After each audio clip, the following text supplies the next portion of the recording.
Vous serviteurs de Dieu, vous tous qui demeurez dans la maison de Dieu, levez les mains vers le Dieu trois fois saint, proclamez qu'il est bon, que son nom est puissant.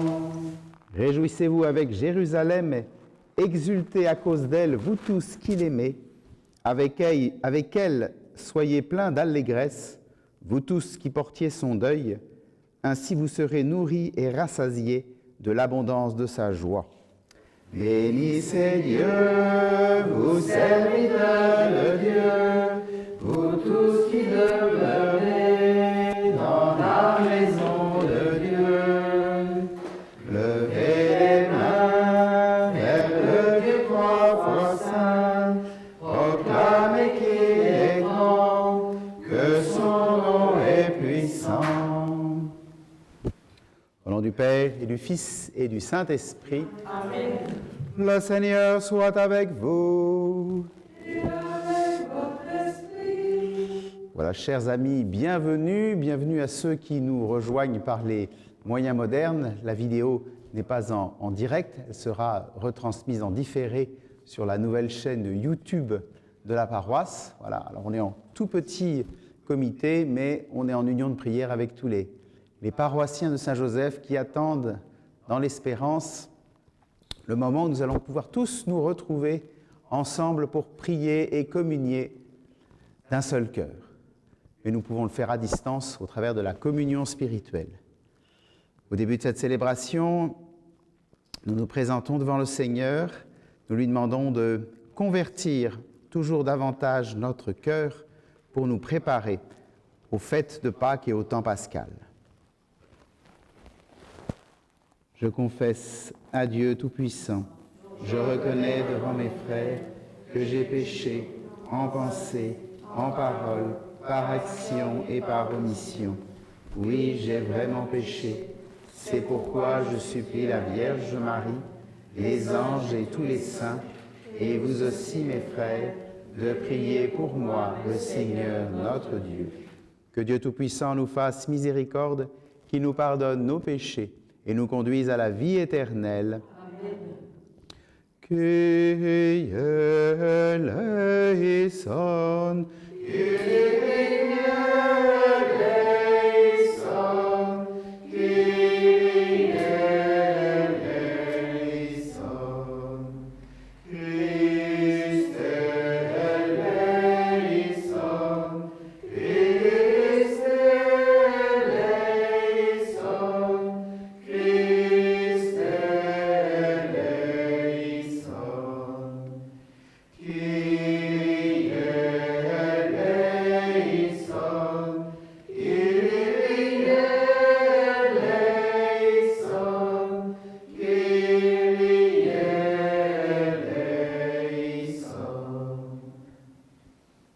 prions le Seigneur.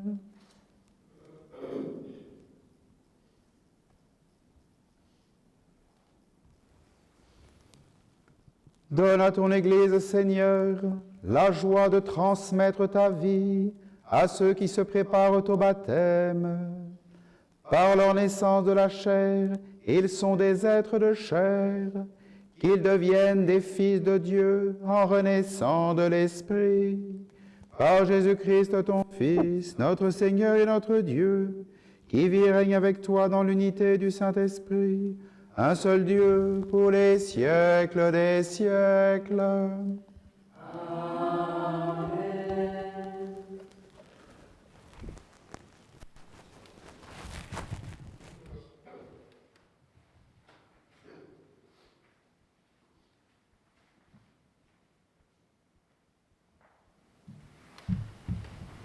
Lecture du premier livre de Samuel. En ces jours-là, le Seigneur dit à Samuel, « Prends une corde que tu rempliras d'huile et pars. Je t'envoie auprès de Jessé de Bethléem, car j'ai vu parmi ses fils mon roi. » Lorsqu'ils arrivèrent et que Samuel aperçut Eliab, il se dit, « Sûrement, c'est lui le Messie, lui qui recevra l'onction du Seigneur. Mais le Seigneur dit à Samuel, ne considère pas son apparence ni sa haute taille, car je l'ai écarté. Dieu ne regarde pas comme les hommes. Les hommes regardent l'apparence, mais le Seigneur regarde le cœur. Jessé présenta ainsi à Samuel ses 7 fils. Et Samuel lui dit, le Seigneur n'a choisi aucun de ceux-là. Alors Samuel dit à Jessé, n'as-tu pas d'autres garçons? Jessé répondit, il reste encore le plus jeune. Il est en train de garder le troupeau. Alors Samuel dit à Jessé, envoie-le chercher. Nous ne nous mettrons pas à table tant qu'il ne sera pas arrivé. Jessé le fit donc venir. Le garçon était beau. Il avait de beaux yeux, il était beau. Le Seigneur dit alors, lève-toi, donne-lui l'onction. C'est lui. Samuel prit la corde pleine d'huile et lui donna l'onction au milieu de ses frères. L'Esprit du Seigneur s'empara de David à partir de ce jour-là. Parole du Seigneur. Nous rendons grâce à Dieu. Le Seigneur est mon berger, rien ne saurait me manquer. Le Seigneur est mon berger, rien ne saurait me manquer. Le Seigneur est mon berger, je ne manque de rien. Sur des prés d'herbes fraîches, il me fait reposer. Le Seigneur est mon berger, rien ne saurait me manquer. Il me mène vers les eaux tranquilles et me fait revivre. Il me conduit par le juste chemin pour l'honneur de son nom. Le Seigneur est mon berger, rien ne saurait me manquer. Si je traverse les ravins de la mort, je ne crains aucun mal, car tu es avec moi. Ton bâton me guide et me rassure. Le Seigneur est mon berger, rien ne saurait me manquer. Tu prépares la table pour moi devant mes ennemis. Tu répands le parfum sur ma tête, ma coupe est débordante. Le Seigneur est mon berger, rien ne saurait me manquer. Grâce et bonheur m'accompagnent tous les jours de ma vie. J'habiterai la maison du Seigneur pour la durée de mes jours. Le Seigneur est mon berger, rien ne saurait me manquer.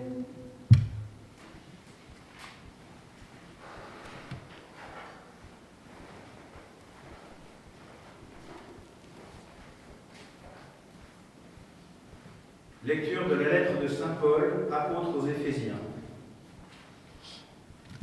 Frères, autrefois vous étiez ténèbres. Maintenant, dans le Seigneur, vous êtes lumière. Conduisez-vous comme des enfants de lumière. Or, la lumière a pour fruit tout ce qui est bonté, justice et vérité. Et sachez reconnaître ce qui est capable de plaire au Seigneur. Ne prenez aucune part aux activités des ténèbres. Elles ne produisent rien de bon. Démasquez-les plutôt. Ce que ces gens-là font en cachette, on a honte même d'en parler. Mais tout ce qui est démasqué est rendu manifeste par la lumière. Et tout ce qui devient manifeste est lumière. C'est pourquoi l'on dit « Réveille-toi, ô toi qui dors, relève-toi d'entre les morts, et le Christ t'illuminera. » Parole du Seigneur. Nous rendons grâce à Dieu. Gloire au Christ, parole éternelle et Dieu vivant. Gloire à toi, Seigneur.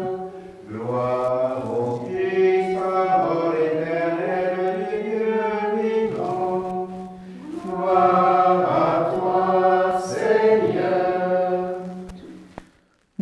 suis la lumière du monde, dit le Seigneur. Celui qui me suit aura la lumière de la vie.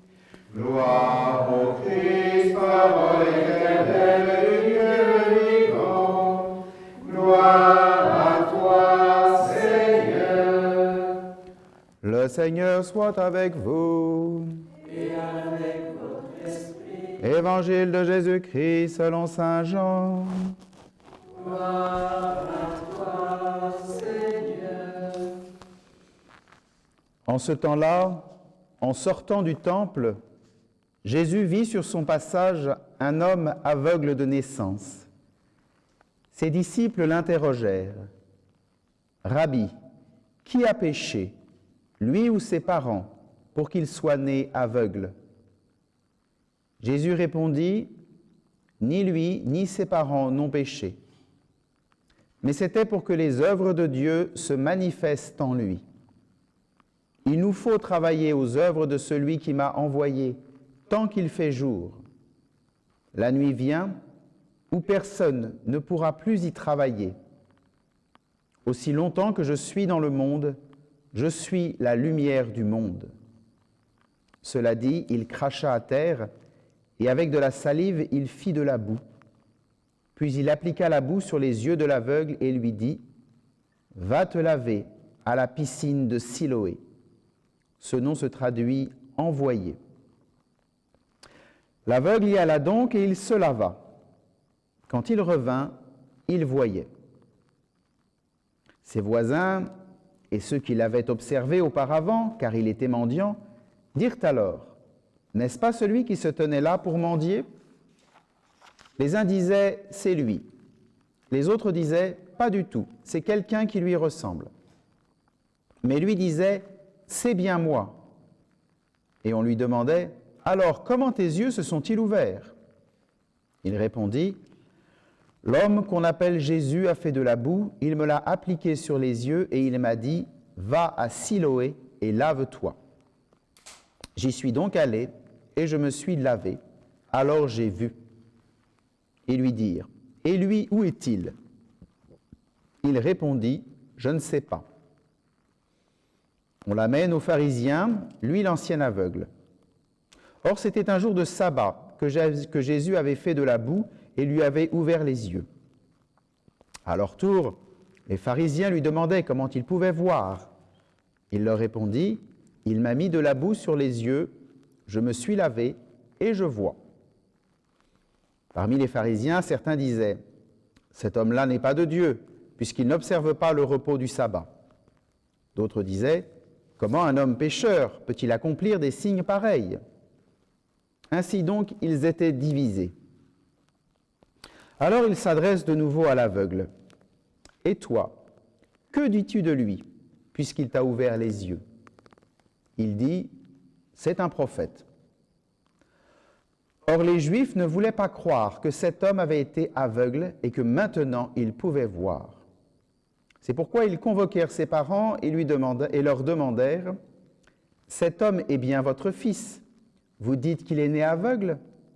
Comment se fait-il qu'à présent il voit ?» Les parents répondirent, « Nous savons bien que c'est notre fils et qu'il est né aveugle. Mais comment peut-il voir maintenant? Nous ne le savons pas. Et qui lui a ouvert les yeux? Nous ne le savons pas non plus. Interrogez-le, il est assez grand pour s'expliquer. » Ses parents parlaient ainsi parce qu'ils avaient peur des Juifs. En effet, ceux-ci s'étaient déjà mis d'accord pour exclure de leur assemblée tous ceux qui déclareraient publiquement que Jésus est le Christ. Voilà pourquoi les parents avaient dit, « Il est assez grand, interrogez-le. » Pour la seconde fois, les pharisiens convoquèrent l'homme qui avait été aveugle et lui dirent, « Rends gloire à Dieu. Nous savons, nous, que cet homme est un pécheur. » Il répondit, « Est-ce un pécheur? Je n'en sais rien. Mais il y a une chose que je sais. J'étais aveugle, et à présent, je vois. » Ils lui dirent alors, « Comment a-t-il fait pour t'ouvrir les yeux ?» Il leur répondit, « Je vous l'ai déjà dit, et vous n'avez pas écouté. Pourquoi voulez-vous m'entendre encore une fois? Serait-ce que vous voulez, vous aussi, devenir ses disciples ?» Ils se mirent à l'injurier. c'est toi qui es son disciple. Nous, c'est de Moïse que nous sommes les disciples. Nous savons que Dieu a parlé à Moïse, mais celui-là, nous ne savons pas d'où il est. » L'homme leur répondit, « Voilà bien qui est étonnant. Vous ne savez pas d'où il est, et pourtant il m'a ouvert les yeux. Dieu, nous le savons, n'exauce pas les pécheurs. Mais si quelqu'un l'honore et fait sa volonté, il l'exauce. Jamais encore on n'avait entendu dire que quelqu'un ait ouvert les yeux à un aveugle de naissance. Si lui n'était pas de Dieu, il ne pourrait rien faire. » Ils répliquèrent, « Tu es tout entier dans le péché depuis ta naissance et tu nous fais la leçon ?» Et ils le jetèrent dehors. Jésus apprit qu'il l'avait jeté dehors. Il le retrouva et lui dit, « Crois-tu au Fils de l'homme » Il répondit, « Et qui est-il, Seigneur, pour que je croie en lui » Jésus lui dit, « Tu le vois, c'est lui qui te parle. » Il dit, « Je crois, Seigneur » et il se prosterna devant lui. Jésus dit alors, « Je suis venu en ce monde pour rendre un jugement, que ceux qui ne voient pas puissent voir, et ceux qui voient deviennent aveugles. » Parmi les pharisiens, ceux qui étaient avec lui entendirent ces paroles et lui dirent, « Serions-nous aveugles, nous aussi ?» Jésus leur répondit, « Si vous étiez aveugles, vous n'auriez pas de péché, mais du moment que vous dites « nous voyons », votre péché demeure. » Acclamons la parole de Dieu.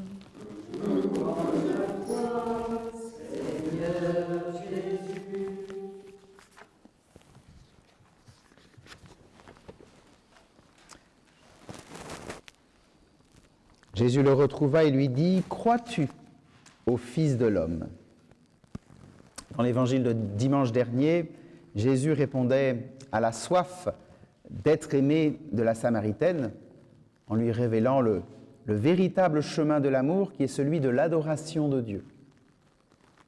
Cette adoration de Dieu qui vient combler le désir de notre cœur.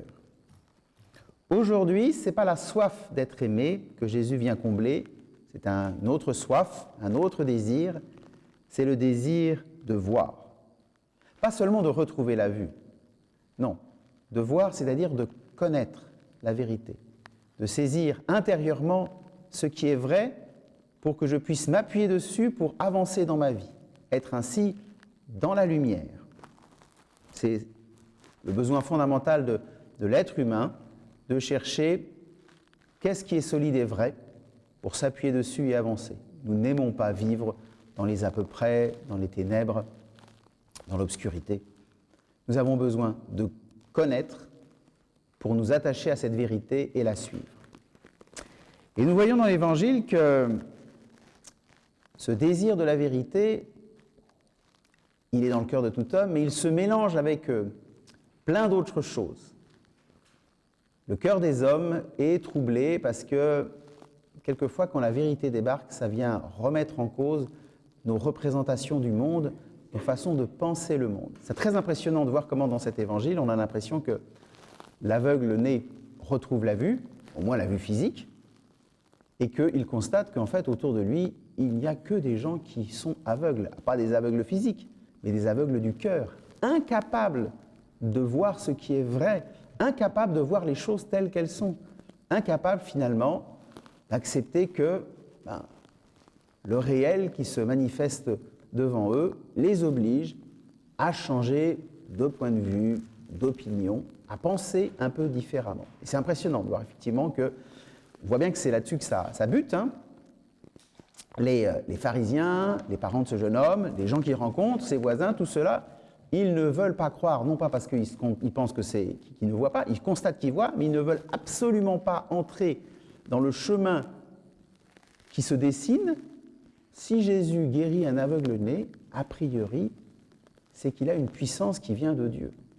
Et donc, se dire un peu, peut-être que les idées qu'on a sur ce Jésus-là, c'est peut-être pas les bonnes. Et ça, cette remise en question, elle est redoutable, et on voit bien que les pharisiens, c'est hors de question.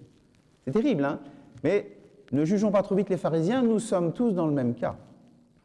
Quand dans notre vie, tout d'un coup, il y a des choses, la réalité, bon, ce n'est pas un père de l'Église, c'est Lénine, mais qui disait « les faits sont têtus ». La réalité des choses, la façon dont fonctionnent les choses, eh bien, en fait, nous s'impose à nous. Et toute l'idéologie, c'est de ne pas le voir et de se construire un monde imaginaire dans lequel on fonctionne sans voir les problèmes. Le problème de l'idéologie. De fait, Lénine n'a pas été finalement épargné par l'idéologie, mais c'est vrai pour chacun d'entre nous. Pour avancer dans le monde, on est obligé de se construire une image du monde, et puis le jour où ça ne cadre pas, eh bien, quelquefois, on préfère ne pas voir plutôt que se remettre en question, plutôt que se dire, finalement, la façon dont je voyais les choses, peut-être que ce n'était pas tout à fait juste. Il y avait des choses vraies, mais peut-être qu'il y avait des choses fausses. C'est Peggy, dans un petit livre très beau, Notre jeunesse, qui disait « Il faut toujours dire ce que l'on voit. Surtout, il faut toujours, ce qui est plus difficile, voir ce que l'on voit. » C'est assez simple pour les pharisiens. C'est très simple de voir que cet aveugle-là, on lui a rendu la vue. Et que c'est Jésus qui lui a rendu la vue. Il a fait ça un jour de sabbat, il a fait ça de manière très particulière. Et les pharisiens ne sont pas bêtes, ils se rendent bien compte que cette façon dont Jésus prend de la boue pour la placer sur les yeux de l'aveugle, forcément c'est un signe qui fait penser à la création de l'homme, à cette façon dont Dieu pétrit la terre pour faire l'homme dans le récit de la Genèse. Si Jésus fait ça, c'est bien pour montrer qu'il est en train d'être dans une œuvre de recréation, qu'il est, ce que les pharisiens commencent à percevoir, qu'il est non pas un prophète, un parmi d'autres, mais qu'il est le Christ sauveur, celui qui est le Fils de l'homme, celui qui est envoyé par Dieu pour transformer le monde. Et ils résistent profondément à ça. Ils ne veulent pas que ce soit lui le sauveur. Il y a toutes les preuves qui s'étalent devant eux, et Jésus ne force pas les choses. Il fait juste ce qu'il est. Il manifeste ce qu'il est. Et les pharisiens résistent, et tout le monde résiste. Il ne peut pas être le sauveur. Et ils s'enferment dans cette idéologie-là. C'est assez fréquent, en fait. Et d'une certaine manière, ce que je vous disais, on n'est pas plus épargnés que les pharisiens. Nous aussi, on se construit quelquefois des fables et des idéologies parce que ça nous arrange, parce que ça rend notre vie moins embêtante, parce que ça nous empêche de nous remettre en question.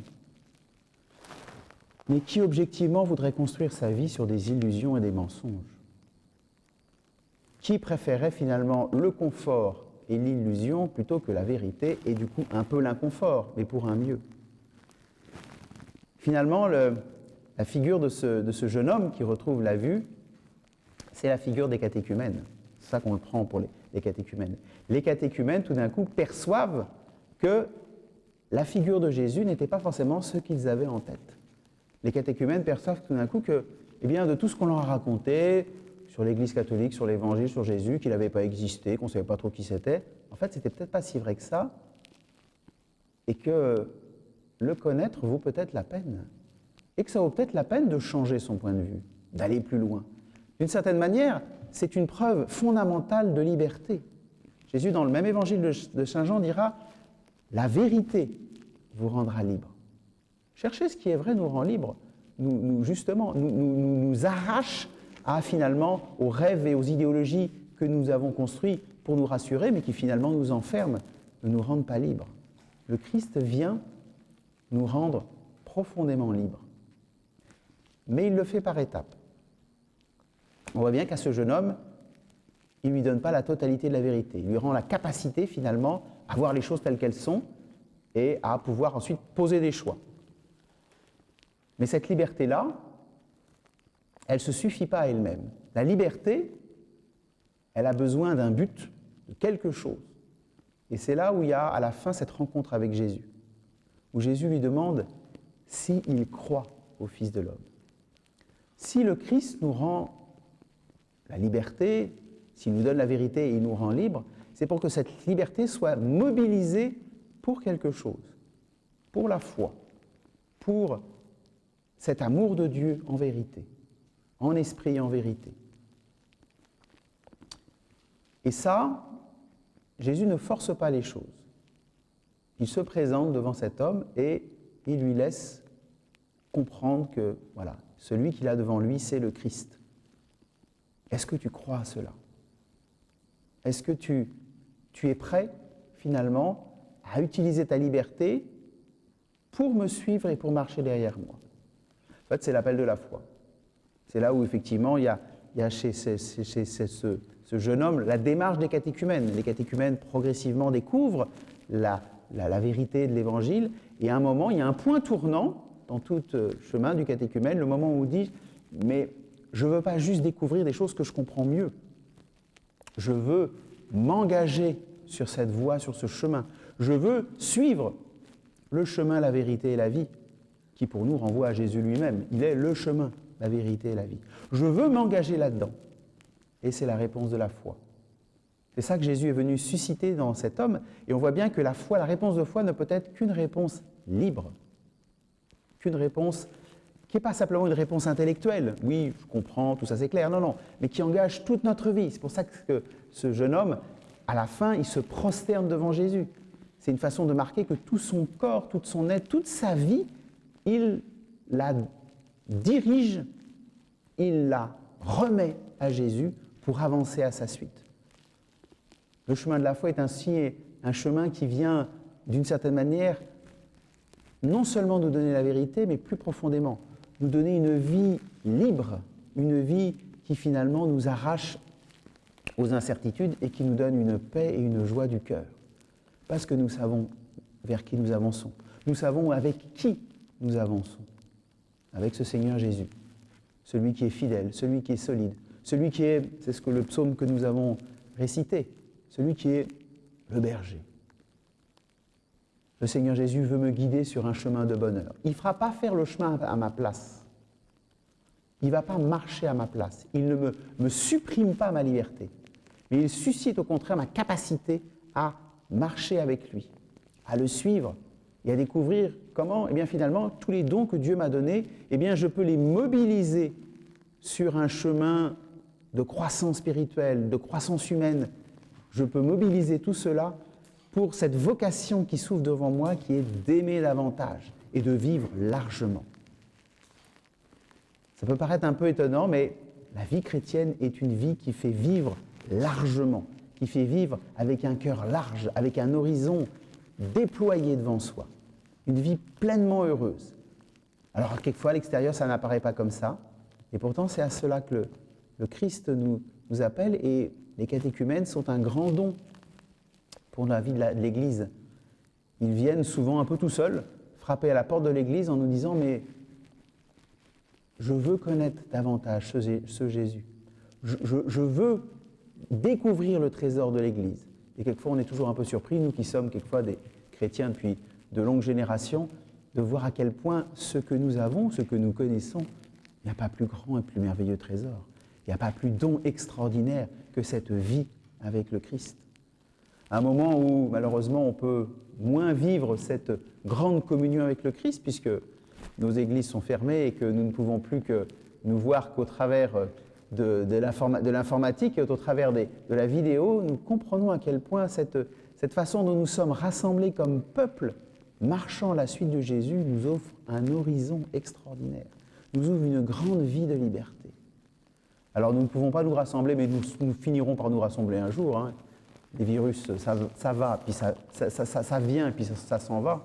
Voilà. Mais dans l'espérance de ce jour où nous pouvons être tous ensemble, dans cette espérance, dans cette joie anticipée du moment où nous allons pouvoir être tous ensemble, au moins probablement, parce que là pour le coup, je suis sûr que je suis à peu près sûr, je ne peux pas me tromper, au moins pour la Pentecôte, c'est début juin, je pense que début juin ce sera bon, au moins pour la Pentecôte, où l'Esprit Saint justement comblera notre cœur. Eh bien en attendant, notre cœur se porte dans ce désir de vivre avec le Christ, de suivre le Christ, d'entendre le Christ qui se manifeste à nous, qui vient nous entraîner dans sa vie, cette voix du Messie, ce visage de Jésus que nous avons peut-être oublié, mais qu'il nous faut toujours redécouvrir à frais nouveau, ce Christ qui nous appelle à une vie grande, large, libre, belle, une vraie vie donnée. Ce Christ qui nous dit aujourd'hui, non seulement à ce jeune homme, mais à chacun d'entre nous, et plus particulièrement aux catéchumènes, tu le vois, c'est lui qui te parle. Amen. Amen.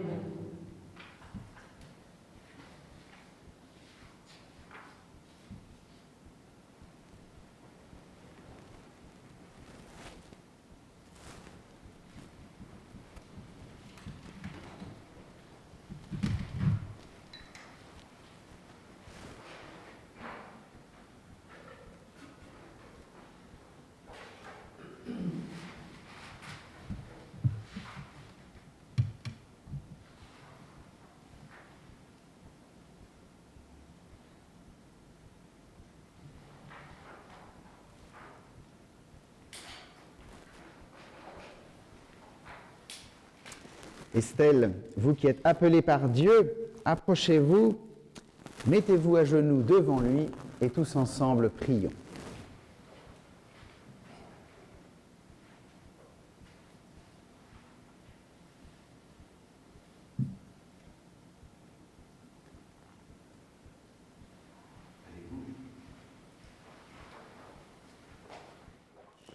Prions pour Estelle que Dieu a appelée, pour qu'elle demeure sainte en sa présence et qu'elle soit un témoin authentique des paroles de la vie éternelle.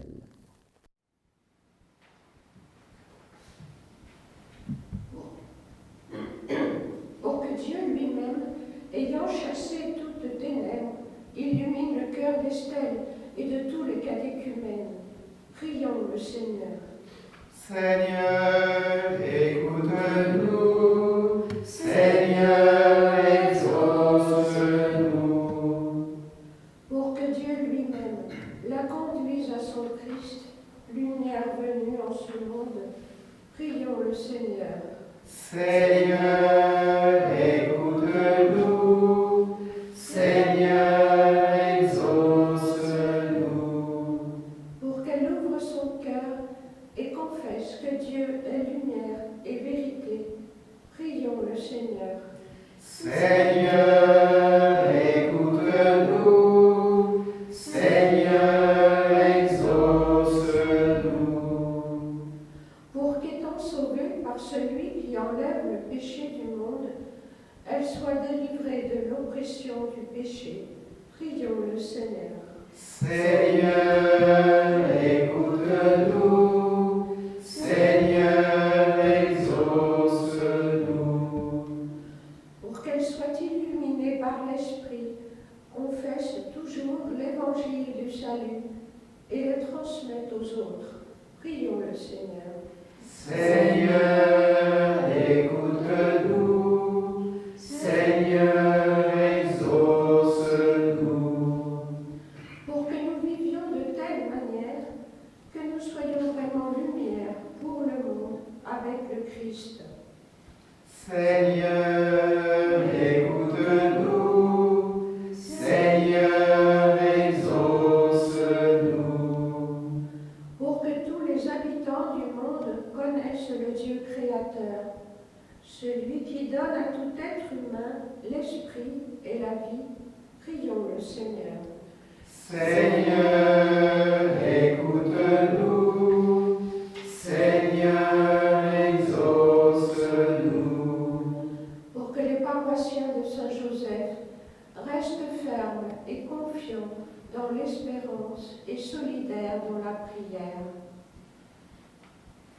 Seigneur, écoute-nous. Seigneur, exauce-nous. Pour que le personnel de santé se sente réconforté par la solidarité nationale et pour que les pouvoirs politiques leur donnent les moyens dont ils ont besoin. Prions le Seigneur. Seigneur, écoute-nous. Seigneur, exauce-nous.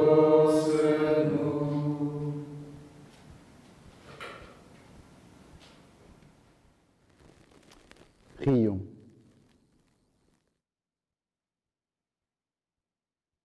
Dieu, clarté sans défaut, Père de la lumière, par la mort et la résurrection de ton Christ, tu as chassé les ténèbres de la haine et du mensonge, et tu as répandu sur la famille humaine l'éclat de l'amour et de la vérité. Nous te prions pour celle que tu as appelée à devenir ta fille d'adoption. Donne-lui de pouvoir passer des ténèbres à la lumière, et quand elle sera libre de toute domination du prince des ténèbres, donne-lui de rester pour toujours fille de lumière par Jésus le Christ, notre Seigneur. Amen.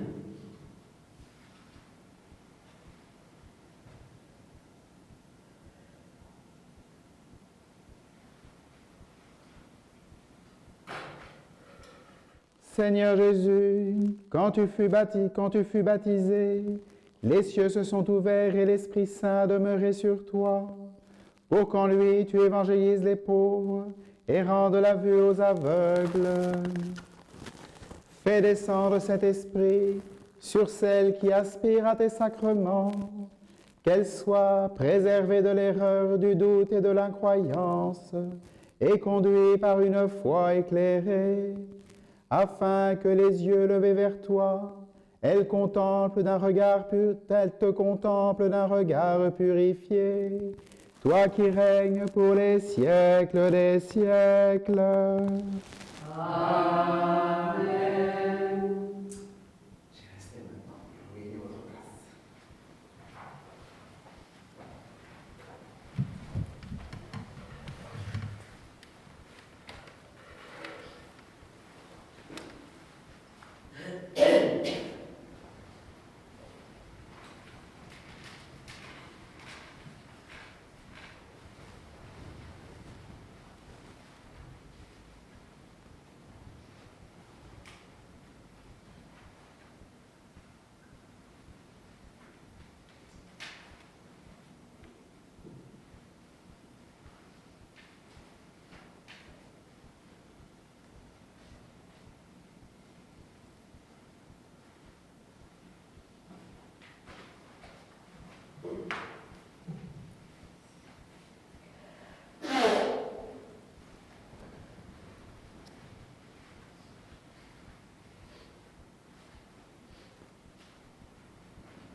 Tu es béni Seigneur, Dieu de l'univers, toi qui donnes ce pain, fruit de la terre et du travail des hommes, te le présentons, il deviendra le pain de la vie.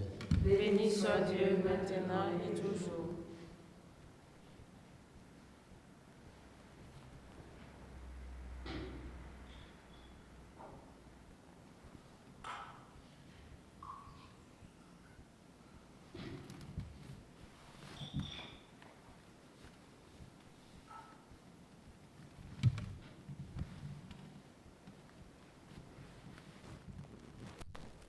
Tu es béni Seigneur, Dieu de l'univers, toi qui donnes ce vin, fruit de la vigne et du travail des hommes, nous te le présentons. Il deviendra le vin du royaume éternel. Béni soit Dieu maintenant et toujours.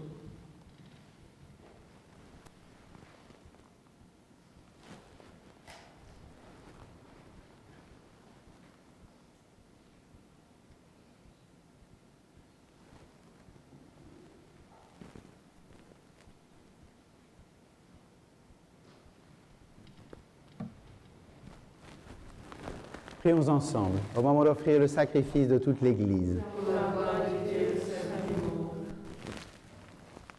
Seigneur, nous te présentons dans la joie le sacrifice qui sauve notre vie, et nous te prions humblement. Accorde-nous de célébrer avec respect et de savoir l'offrir pour le salut du monde. Par Jésus le Christ, notre Seigneur.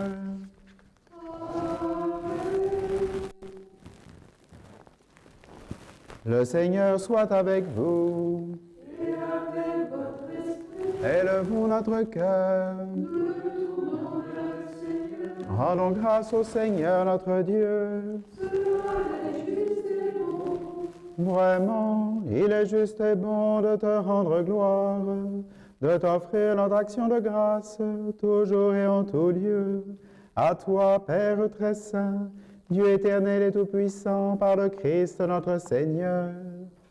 En prenant la condition humaine, il a guidé vers la lumière de la foi l'humanité qui s'en allait dans les ténèbres, et par le bain qui fait renaître, il a donné aux hommes nés dans le péché de devenir vraiment fils de Dieu. Voilà pourquoi le ciel et la terre t'adorent, ils chantent leur hymne toujours nouvelle, et nous-mêmes, unissant notre voix à celle des anges, nous t'acclamons. Saint, Saint, Saint, le Seigneur, Dieu de l'univers, le ciel et la terre sont remplis de ta gloire. Hosanna au plus haut des cieux, béni soit celui qui vient au nom du Seigneur. Hosanna au plus haut des cieux. Tu es vraiment saint, Dieu de l'univers. et toute la création proclame ta louange. Car c'est toi qui donnes la vie, c'est toi qui sanctifies toutes choses par ton Fils Jésus-Christ notre Seigneur, avec la puissance de l'Esprit Saint. Et tu ne cesses de rassembler ton peuple, afin qu'il te présente partout dans le monde une offrande pure. C'est pourquoi nous te supplions de consacrer toi-même les offrandes que nous apportons. Sanctifie-les par ton Esprit, pour qu'elles deviennent le corps et le sang de ton Fils, Jésus-Christ notre Seigneur, qui nous a dit de célébrer ce mystère. La nuit même où il fut livré, il prit le pain. En te rendant grâce, il le bénit, il le rompit et le donna à ses disciples en disant : « Prenez et mangez-en tous, ceci est mon corps, livré pour vous. »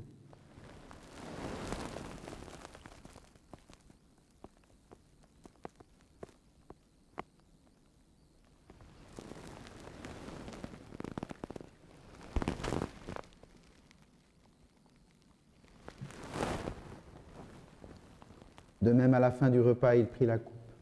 En te rendant grâce, il la bénit et la donna à ses disciples en disant : « Prenez et buvez-en tous, car ceci est la coupe de mon sang, le sang de l'alliance nouvelle et éternelle, qui sera versé pour vous et pour la multitude en rémission des péchés. Vous ferez cela en mémoire de moi. »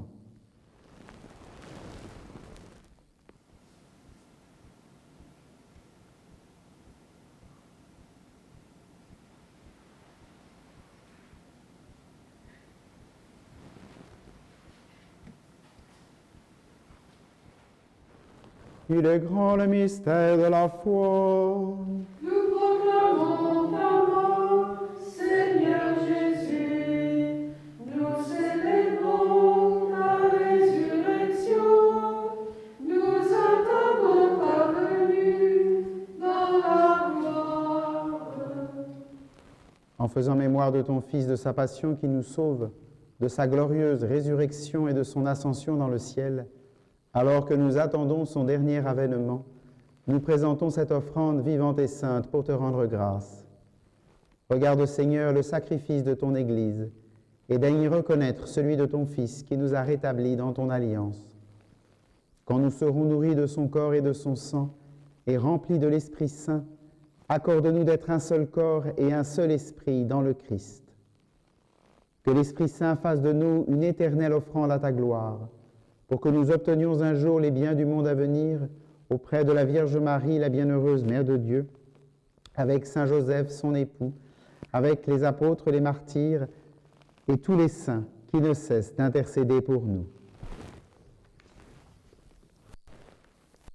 Et maintenant nous te supplions, Seigneur, par le sacrifice qui nous réconcilie avec toi, étends au monde entier le salut et la paix.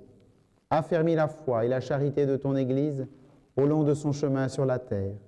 Veille sur ton serviteur, notre pape François, et notre évêque Éric, son auxiliaire Bruno, l'ensemble des évêques, les prêtres, les diacres et tout le peuple des rachetés. Écoute les prières de ta famille assemblée devant toi et ramène à toi, Père très aimant, tous tes enfants dispersés. Pour nos frères défunts, pour Jean-Claude Eslan, Maria Goncalves, Manuel Dos Santos, Gilbert Doyle, Michel Emma, Monique Fèvre, Yves Normand, Simon et Gabriel André, pour Maria-Elena Dias de Matos, inhumée cette semaine, pour les hommes qui ont quitté ce monde et dont tu connais la droiture, nous te prions. Reçois-les dans ton royaume, où nous espérons être comblés de ta gloire, tous ensemble et pour l'éternité, par le Christ notre Seigneur, par qui tu donnes au monde toute grâce et tout bien.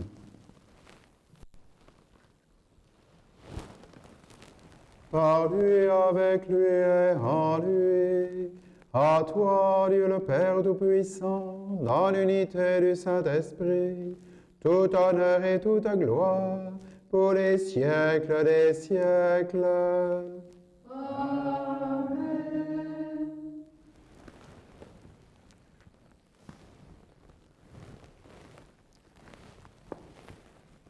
Comme nous l'avons appris du Sauveur, et selon son commandement, nous osons dire: Notre Père qui es aux cieux, que ton nom soit sanctifié.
Seigneur Jésus-Christ, tu as dit à tes apôtres, « Je vous laisse la paix, je vous donne ma paix.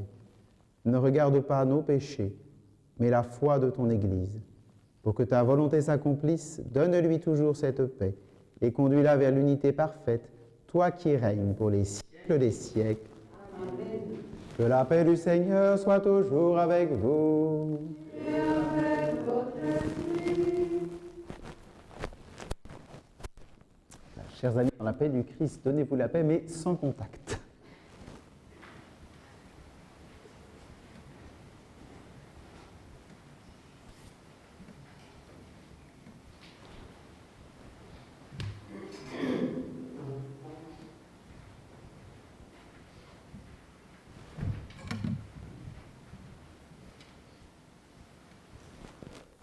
Agneau de Dieu qui enlève le péché du monde, prends pitié de nous. Agneau de Dieu qui enlève le péché du monde, prends pitié de nous. Agneau de Dieu qui enlève le péché du monde, donne-nous la paix.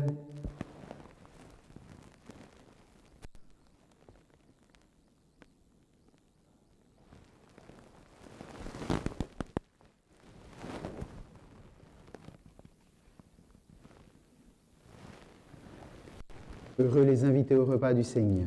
Voici l'agneau de Dieu qui enlève le péché du monde. Seigneur, je ne suis pas digne de te recevoir, mais dis seulement une parole et je serai guéri.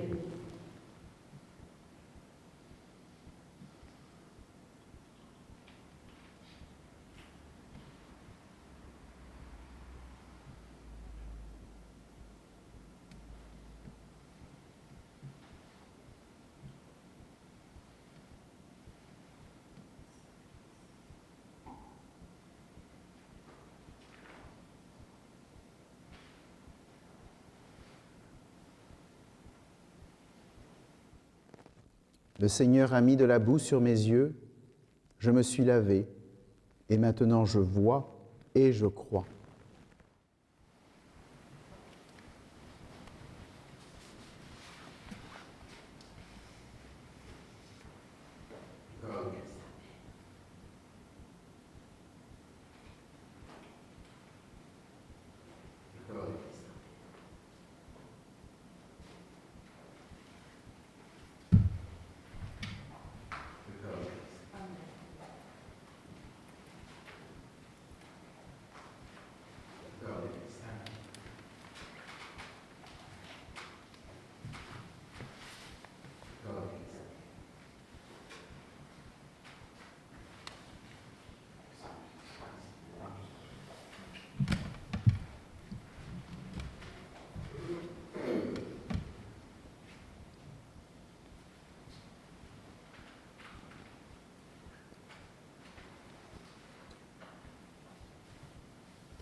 Prions le Seigneur.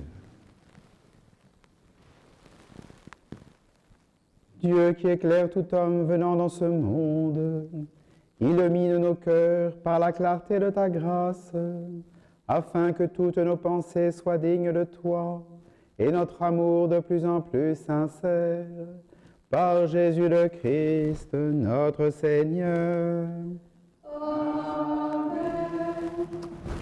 Juste quelques annonces. Voilà, d'abord, toutes mes salutations à ceux qui vont pouvoir nous voir via Internet. J'en profite pour faire quelques petites annonces. Vous savez qu'il y a une liste de diffusion où on échange des prières et des vidéos qui existent sur la paroisse. Si vous voulez vous inscrire, allez sur le site de la paroisse. Il y a un endroit où c'est marqué s'inscrire à la newsletter. Voilà, vous mettez votre mail là-dessus et à ce moment-là, ça permettra d'être intégré dans la liste de diffusion. Là, on est pratiquement plus de 400, donc je suis sûr qu'on peut encore grossir. C'est le premier point. Deuxième point, à partir de ce soir jusqu'à toute la semaine, était prévue une semaine de jeûne sur la paroisse où on se réunissait le soir pour jeûner et prier. Bon, on ne va pas pouvoir le faire, c'est sûr, mais on peut peut-être le faire à distance. Donc je propose pour ceux qui veulent d'essayer justement d'entrer dans cette démarche, de trouver au moins un soir pour jeûner au pain et à l'eau, et puis de recevoir via justement cette liste de diffusion une petite prière et une méditation sur un texte de l'Évangile. Je prendrai les Béatitudes dans Saint Matthieu. Et puis j'enverrai une vidéo qui sera probablement un petit enseignement, une petite méditation spirituelle sur justement ces extraits de l'Évangile. Voilà, de façon pour, malgré la distance, d'essayer d'entretenir un peu notre vie spirituelle et notre carême. Donc voilà, vous avez toutes ces informations. Je vais essayer de mettre toutes ces informations-là sur le site, mais elles seront redonnées si vous vous inscrivez sur la liste de diffusion. Voilà, un grand merci à notre nouveau responsable vidéo, spécialement revenu pour nous dépanner. Non, pas tout à fait, mais voilà, un grand merci. Voilà, chers amis, ceux qui êtes présents et ceux que je ne vois pas, mais qui vont voir la vidéo sur Internet, voilà, que je vous bénis plus particulièrement aujourd'hui. Voilà, je prie pour vous et avec les consacrés de l'Institut Magdalena Oulina, nous prions pour vous tous les jours.